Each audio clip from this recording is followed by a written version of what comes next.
ہمارے بچے جس بھی عمر کے ہو گئے، جب بڑی کلاسز میں ہیں یا چھوٹی کلاسز میں ہیں یا کالج یونیورسٹی میں ہیں یا کالج یونیورسٹی سے بھی فارغ ہو گئے، چند چیزیں ان کے اندر ہونی چاہیے۔ نمبر ایک، ان کے ذہن میں سوالات پیدا ہوں، اور وہ علم کی قدر کریں، اور اصحاب علم کے ساتھ وہ اپنے سوالوں کو شیئر کریں، اور اپنی رائے پہ اصرار نہ کریں، اور چیزوں کے اوپر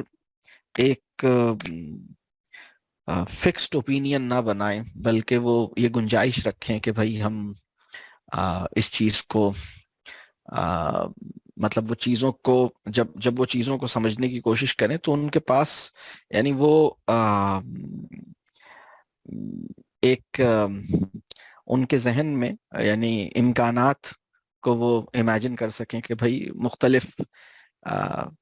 اگر کوئی بات میں نے سمجھی ہے تو اس کے اور بھی پرسپیکٹیوز ہیں، غور کریں وہ چیزوں کے اوپر، اور سطحیت نہ ہو ان کے اندر۔ تو یہ چیزیں اس وقت پیدا ہوں گی جب ہم ان کو، ان کا جو سیکھنے کا عمل ہے اس کو ہم اس میں ان کو سہولت کا معاملہ دیں گے، کریں گے ان کے ساتھ۔